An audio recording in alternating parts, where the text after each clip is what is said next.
اب آج کا میرا موضوع ہے شہادت علی رضی اللہ تعالیٰ عنہ۔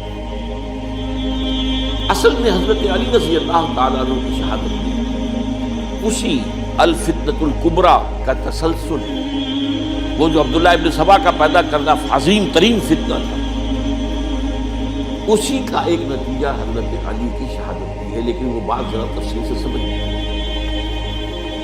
اور اس کے لیے میں ممنون احسان ہوں، حال ہی میں ایک کتاب چھپی ہے، ڈاکٹر سید رضوان علی ندوی، وہ محقق ہیں تاریخ کے، انہوں نے بڑی تاریخی تحقیق کے بعد جو باتیں بیان کی ہیں وہ میں آپ کے سامنے بتاؤں۔ عرب میں جنوب مغرب کی کونے میں جہاں یہ یمن بھی آباد ہے، اس کے اوپر نجران ہے، اسی علاقے میں یمامہ کا علاقہ کہلاتا ہے۔ یہاں ایک قبیلہ آباد تھا بنو تمیم۔ یہ جو لوگ تھے بڑے کرخت مزاج، جنگجو، اکھڑ، ضدی، اور جس بات کو ایک دفعہ مان لیں اس پر اڑ جانے والے اور مر مٹنے والے۔ یہیں سے فتنہ پہلا اٹھا تھا، سب سے بڑا جو نئے جھوٹے نبی کھڑے ہوئے تھے ان میں سب سے بڑا تو مسیلمہ کذاب تھا، یہی تو علاقہ تھا۔ اور اس کے خلاف اس فتنے کی سرکوبی میں کتنے صحابہ، 1200 صحابہ ایک جنگ کے اندر شہید، جن میں 500 جو ہیں وہ حفاظ تھے رضی اللہ تعالیٰ عنہ۔ تو یہ لوگ جو یہ تھے بڑے زوردار تھے۔ اس قبیلے کے بارے میں حضرت عمر رضی اللہ تعالیٰ عنہ نے بڑی عظیم حکمت عملی اختیار کی ہے۔ ان کو وہاں سے اکھاڑ کر اور ایران کی سرحدوں پر آباد کر دیا، اب جہاں پر جہاد ہو رہا تھا، تاکہ ان کے اندر جو یہ جنگجوئی ہے یہ اب اس مقصد کے لیے استعمال ہو،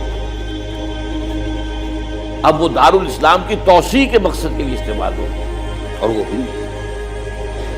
حضرت عمر نے 2 چھاؤنیاں بنائی تھیں رضی اللہ عنہ، کوفہ اور بصرہ، کیونکہ ظاہر بات ہے کہ اب جو اسلام کا دائرہ پھیل رہا تھا اور اسلامی حکومت پھیل رہی تھی، اور زیادہ تر جو ہے مشرق کی طرف پھیل رہی تھی، ایران، خراسان وغیرہ۔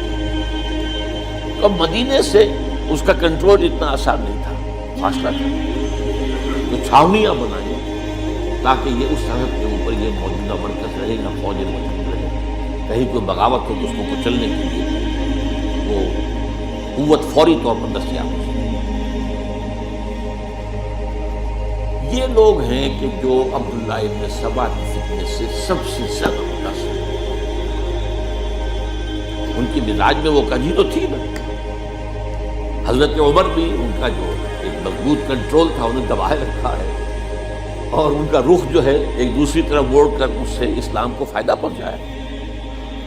لیکن اس کے بعد جب فتنہ جو آیا یہ عبداللہ ابن سبا، تو سب سے بڑھ کر یہی لوگ اس کے ماننے والے، اور انہی میں سے وہ لوگ تھے جنہوں نے جانیں بھی دے دی ہیں، جنہیں حضرت علی نے زندہ جلایا ہے، اس لیے کہ وہ کہتے تھے کہ علی خدا ہے۔ اے علی تم خدا ہو، تم ہمیں آگ میں جلا رہے ہو، یہ تو تم ہمارا امتحان لے رہے ہو۔ وَلَنَبْلُوَنَّكُمْ بِشَيْءٍ مِّنَ الْخَوْفِ وَالْجُوعِ وَنَقْصٍ مِّنَ الْأَمْوَالِ وَالْأَنفُسِ وَالثَّمَرَاتِ۔ اب وہ اس آیت کو اپنے اوپر منطبق کر رہے ہیں۔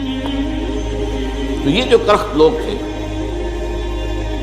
انہوں نے در حقیقت جو ہے عبداللہ ابن سبا کے کردار میں سب سے بڑا رول پلے کیا، اور انہی کے ہاتھوں حضرت عثمان شہید ہوئے رضی اللہ عنہ۔ اور اس کے بعد انہوں نے حضرت علی رضی اللہ تعالیٰ عنہ کو اپنے گھیرے میں لیا، کیونکہ انہی کی کثیر تعداد موجود تھی مدینے میں جب حضرت عثمان شہید ہوئے۔ اس کے بعد اب ظاہر بات ہے کہ کوئی نہ کوئی تو خلیفہ ہونا چاہیے۔ حضرت طلحہ سے کہا گیا، انہوں نے معذرت کر دی، حضرت زبیر سے کہا گیا، انہوں نے معذرت کر دی۔ اب ظاہر بات ہے کہ حضرت علی آخر امت کو چھوڑا تو نہیں جا سکتا تھا بغیر امام کے، انہوں نے قبول کر لی، اگرچہ حضرت حسن روکتے رہے کہ ابا جان یہ ان لوگوں کی بیعت جو ہے آپ قبول نہ کریں۔ حضرت حسن کو ان میں سے ہے جو حضرت عثمان کے دروازے پر کھڑے تھے پہرے دار کی حیثیت سے، حسن اور حسین رضی اللہ تعالیٰ عنہ، انہیں تو معلوم تھا فتنہ جو کون لوگ۔ اس کے بعد حضرت علی رضی اللہ تعالیٰ عنہ نے اسی حکمت سے، جس حکمت کے تحت حضرت عمر نے یہ چھاونیاں آباد کی تھی، دارالخلافہ بھی مدینے سے کوفہ منتقل کر دیا تاکہ پورے عالم اسلام کو کنٹرول کیا جا سکے۔ اس کا نتیجہ یہ نکلا کہ اب گویا کہ حضرت علی کے گرد ان لوگوں کا گھیراؤ مکمل. کوفے میں یہی تو آباد تھے, کوفی یہی تو تھے. حضرت عمر نے انہیں لا کے یہاں آباد کیا تھا. جب حضرت علی نے کوفے کو اپنا دارالخلافہ قرار دیا تو گویا کہ ان کا پھر عمل دخل بہت بڑھ گیا. ایک طریقے سے یہ کہا جا سکتا ہے کہ انہوں نے اب حضرت علی رضی اللہ تعالیٰ عنہ کو اپنے میں حاصل کیا. چنانچہ جنگ جمل کے موقع پر یہ ہوا ہے کہ صلح ہو گئی تھی. حضرت عائشہ رضی اللہ تعالیٰ عنہ کے جو نمائندے تھے اور ادھر سے حضرت علی صلح ہو گئی تھی. وہ طے ہو گیا تھا کہ ہاں قاتلین عثمان کو جو ہے ان کو سزا دی جائے گی, قصاص لیا جائے گا حضرت عثمان کی خبر. لیکن ان لوگوں نے 10,000 آدمی کھڑے ہو گئے کوفے کے اندر, ہم سب قاتل ہیں عثمان کے, لوگ قصاص ہم سے اگر لے سکتے ہو. اس کے نتیجے میں اور انہوں نے جنگ شروع کر. اور جب جنگ شروع ہو جائے تو پھر اس کے بعد تو کوئی نہیں دیکھ سکتا کیوں شروع ہوئی, کیسے شروع ہوئی, کس نے شروع کی. اب تو یا مارو یا مرو, دو ہی باتیں ہوتی ہیں. 10,000 مسلمان ایک لاکھ میں شروع. اب اس کے بعد حضرت علی رضی اللہ تعالیٰ عنہ کی خلافت جو ہے حضرت امیر معاویہ کے ماننے سے جب تک قاتلین عثمان کو سزا نہیں دیتے تب تک نہیں کریں. یہ نہیں کہ دعویٰ کیا ہو کہ میں خلافت کا حقدار ہوں, یہ نہیں, لیکن یہ کہ آپ کو ان کو سزا دینی چاہیے. اب یہ تھا وہ مختصر جس میں حضرت علی رضی اللہ تعالیٰ وہ فرماتے تھے کہ میرا ساتھ دو تو میں ان قاتلین عثمان سے سزا جو ہے ان کو سزا دے سکتا. ادھر انہیں پتا تھا کہ میں سرنڈر کرتا ہوں تو مجھے علی تک تو پہنچنے کوئی نہیں دے گا, راستے میں ختم کر دیں گے. رضی اللہ تعالیٰ یہ پیش تھا ایک ایسا پڑا. اب اس میں جب حضرت معاویہ اور حضرت علی کے مابین فیصلہ کن جنگ صفین سے جس میں 70,000 مسلمان ایک دوسرے کی تلواروں تیروں نیزوں سے قتل. اس موقع پر حضرت معاویہ کی طرف سے ایک آفر آئی. قرآن مجید کو نیزے پر اٹھا کر لوگوں نے کہا کہ یہ خونریزی بند کر دو, ہم قرآن کا فیصلہ ماننے کو تیار ہیں. حضرت علی دیکھ رہے تھے کہ یہ اصل میں فتح کو شکست سے بدلنے کا پروگرام ہے. مسئلہ میری ہو چکی, لیکن یہ جو طبقہ تھا یہ جو نہیں بڑی ٹھیک بات کہہ رہے وہ مانیے ان کی بات. جنگ بند انہوں نے ہی یہی لوگ تھے جنہوں نے مجبور کیا حضرت علی کو کہ وہ تحکیم بڑھوا دیں. اس کے بعد تحکیم میں جو معاملہ ہوا, حضرت علی حضرت عبداللہ ابن عباس کو اپنی طرف سے حکم بنانا چاہتے. یہ اڑ گئے نہیں, یہ اکھڑ اڑ جانے والے لوگ, اور یہی اصل قوت ہے, وہاں ساری طاقت کوئی نہیں تھی. تو انہوں نے ابو موسیٰ اشعری کو اپنی طرف سے پکڑا. وہ بہت نرم ہوا جنہیں بنا. بہرحال جو بھی بات طے ہوئی, اب تاریخ کی روایتوں میں اختلاف ہو سکتا ہے. کہا یہ جاتا ہے کہ طے تو یہ ہوا تھا حکمین کے مابین, ادھر سے ابو موسیٰ اشعری, ادھر سے عمرو بن العاص رضی اللہ تعالی عنہ, کہ آپ اپنے جو کلائنٹ ہیں حضرت علی آپ انہیں معذور کر دیجئے, میں معاویہ کو معذور کر دیتا ہوں. پھر جو ہے مسلمان فیصلہ کرنے کی ایمان. انہوں نے کھڑے ہو کے کہہ دیا میں علی کو معذور کرتا ہوں, اور عمرو بن العاص نے کہا کہ میں معاویہ کو قائد کرتا ہوں. اب یہ ہے روایت, واللہ اعلم اس میں کتنا سچ ہے کتنا جھوٹ ہے. میں کوئی مورخ نہیں ہوں, میں کوئی تاریخ کا محقق نہیں. اس کے بعد جو ہے اب یہ لوگ انہوں نے کہا کہ مانیے تحقیق کو, اور جب انہوں نے حضرت علی نے اس تحقیق کے فیصلے کو ماننے سے انکار کیا تو باقی حضرت علی کو کافر قرار دیا اور جا کر ایک جگہ پر حرورہ ایک جگہ تھی وہاں پر جا کے جمع ہو گئے. جتھا بندی کی بہت بڑی طاقت پر وہاں پر انہوں نے طے کیا کہ علی بھی کافر ہو گیا, معاویہ بھی کافر ہو گیا, عمرو بن العاص بھی کافر ہو گئے, سب کافر.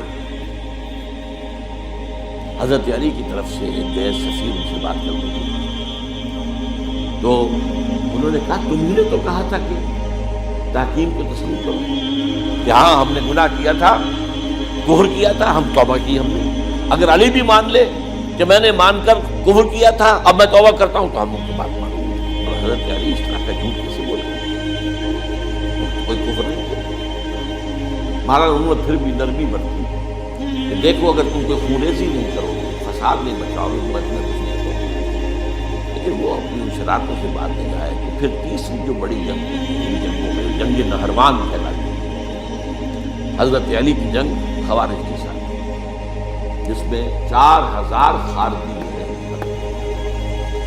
اور یہ بات اب آپ کو کریں گے کہ یہ لوگ جیسا کہ اکھڑ بھی تھے لیکن اپنی بات پر ڈٹ جانے والے تھے، لیکن ساتھ ہی دیندار بھی تھے، نمازی اور روزگار بھی تھے۔ یہ اس طرح کے لوگ نہیں تھے کہ جو فاسق اور فاجر، بس یہ مزاج کا ایک ہے جس بات دل میں بیٹھ گئی اڑ گئی۔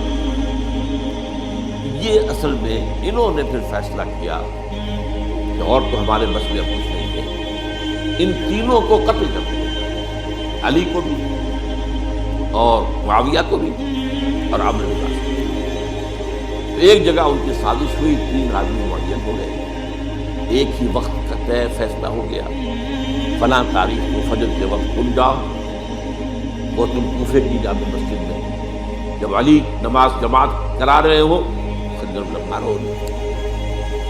اور یہ اس کا نام ابن ملجم تھا، خارجی، یہ وہی لوگ بنو تمیم کے لوگ۔ دوسرا جو تھا وہ دمشق میں حضرت معاویہ کو قتل کرنے سے تیسرا مصر پہنچ گیا حضرت عمرو بن العاص۔ اب یہ بات اللہ کی طرف سے ہے، یہ تو اس کی مشیت ہے، اس کا فیصلہ ہے۔ حضرت علی پر وار کارگر ہوا، آپ صحیح کہا۔ حضرت معاویہ پر وہ وار ذرا اوچھا پڑا، زخمی تو ہوئے لیکن آپ کی جان بچ گئی۔ عمرو بن العاص اس روز مسجد میں کسی معذوری کی وجہ سے، عذر کی وجہ سے فجر میں آئی نہیں سکے، لہذا حضرت علی کی شہادت ہو گئی۔ اب یہ ہے اصل پس منظر، کن لوگوں نے کیا شہید اصل میں سمجھنے کی بات، یہ خوارج نے۔ لیکن خوارج کا فتنہ سبائی فتنے ہی کا آف شوٹ ہے، اسی کے ذیل میں ہے، اسی کی ایک شاخ ہے، اسی کا ایک نتیجہ ہے۔ یہ خوارج جو ہے بعد میں بھی ان کی مسلسل جو ہے وہ جنگیں رہی ہیں۔ بہرحال اس صورتحال کو یہ سمجھ لیجیے کہ یہ خلفائے ثلاثہ رضی اللہ تعالیٰ عنہ، حضرت عمر شہید، عثمان شہید، علی شہید۔ عجیب بات ہے کہ تینوں کا نام عین سے شروع ہوتا ہے، عمر عین سے، عثمان عین سے، علی عین سے، تینوں شہید ہوئے ہیں۔